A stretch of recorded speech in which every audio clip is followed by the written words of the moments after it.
Thank you for logging in today. Shaping the Future of Amateur Radio is an initiative of the International Amateur Radio Union Region 1. The initiative was launched after a week-long workshop in October 2021 in which over 50 countries and 100 radio amateurs participated.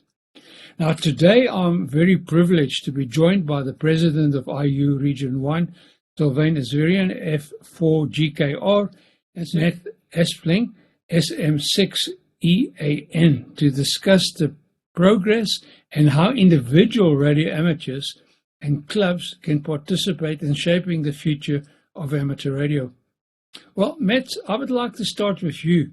Can you please sketch us the background and what was the outcome of the workshop? Yes, thank you, Hans. Well, the workshop identified 8 strategic objectives, and those formed the basis for the further work. Then we organized 7 work groups that were formed to take on the 8 objectives and to consider what would be needed to take amateur radio forward to meet today's and tomorrow expectations, both from our current and future generations. So it's really looking to the future. So what was the output of these groups, Matt? Yes, after considerable time devoted by these initial volunteer working groups, the work output was consolidated into 6 priority scope areas, we call them. And I'll give you the 6. It's build a public relation program to promote amateur radio. Achieve recognition as an asset to society. Build and maintain connection with other communities, and with that we mean maker groups, technical institutes, and so on. Then develop training and self-development initiatives for radio amateurs. And broaden the technical focus of amateur radio, adopting 21st century and beyond technologies. And the last one was work towards inclusion of amateur radio into public education curriculums. Well, Sylvain, let's turn to you now. How do you and the Executive Committee feel about the progress that has been made? Shaping the future of amateur radio may sound a simple task, but in fact, it is very complex and a difficult task given the diversity of amateur radio. Yeah, thank you very much. Yes, first of all, the outcome is honestly really great. The work that has been done by the teams over the past month is honestly really good. They came with a lot of ideas, they came with a lot of proposals, and now we have to do something. It means that we have the ideas, and now we need to turn these ideas into projects and reality. And that's the challenge we're facing now, because most of our member societies are already really busy and have troubles to find more volunteers. So we thought that it would be a good opportunity now to reach out to the amateur community and look for the talents we have and all these guys who have very good skills, good background, and that will help us. And we think that it's now a good opportunity to somehow use their skills and ask them to contribute to these projects and make sure that we go forward. Because honestly, the outcome was great, and it's now time to do something beyond these projects. Thank you. Right, this next question, Matt. Why do we need to shape the future pace of amateur radio differently from yesterday and today's amateur radio? I mean, what's wrong with amateur radio today? Well, it's not really anything wrong, I think, but we all know it's a fascinating hobby that's been strong for over a century, and no one can take that away.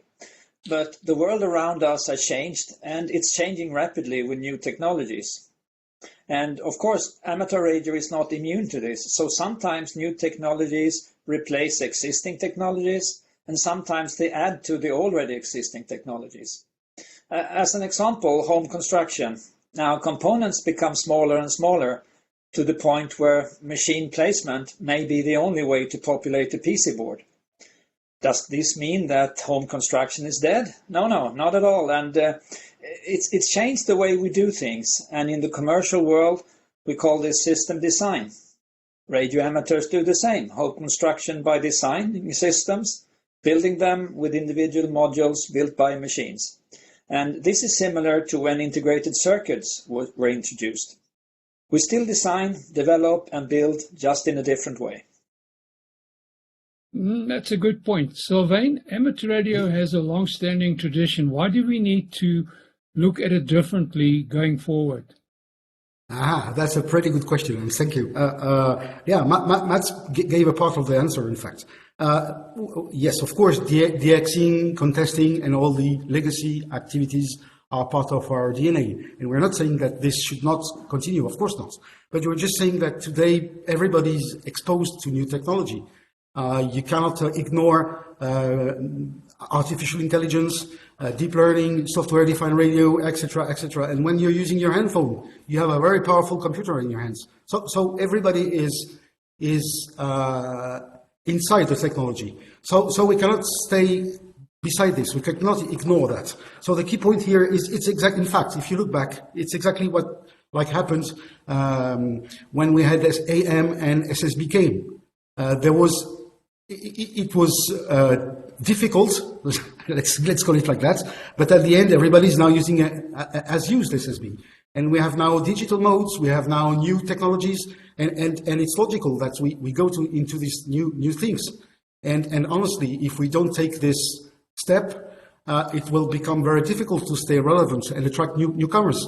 Young people are digital natives. So they are in this technology. So we have to be welcoming them, and we have to be welcoming these new technologies and adopt them exactly as what we did for when we moved from CW to AM, and then we had SSB and FT8 and so on. That's just the way things should go, and we should not do anything against that. Mats, would you like to add to this point? Yes, I can. And as Sylvain said, we have come with a long tradition, and we must make it work for us for the future. And this can only happen if we move with times. We must nurse our experimental passion. And that passion was responsible for many of the technologies that we enjoy today. And we need to bring this into this century to share and make it real for our fellow amateurs of all age groups. Today, but where can I find more information, Mats? And Sylvain, how do I join one of the work groups? If I may start then, we've actually created some web pages dedicated for the Shaping the Future program.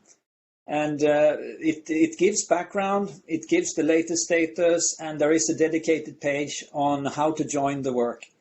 So please see www.IARU-R1.org. It's the Region 1, IARU Region 1 homepage, and you have the Shaping the Future in the left-hand menu. I said go on the webpage and look at what we've done, and you will see, you will have a short overview of all the projects, and join, and we'll give you more details. And you'll see that for sure, as long as you would like to join, we will find something to make you busy, for sure. It's just an interesting discussion we're having. And, is there anything else you would like to add as president? Yes, thank you, Hans. Yes, of course. I'm looking forward to meet new amateurs, new guys from the community, and working with them. I mean, we have so many things to do, and we have so many things to make sure amateur radio is relevant for the coming century. Mats, anything more from you? No, I just concur with what Sylvain said. We need to find guys that are motivated to join the work. Thank you. Guys, thank you very much for your time today, and I trust that we get a good response. It's really an interesting participation, or an interesting project to be participating in.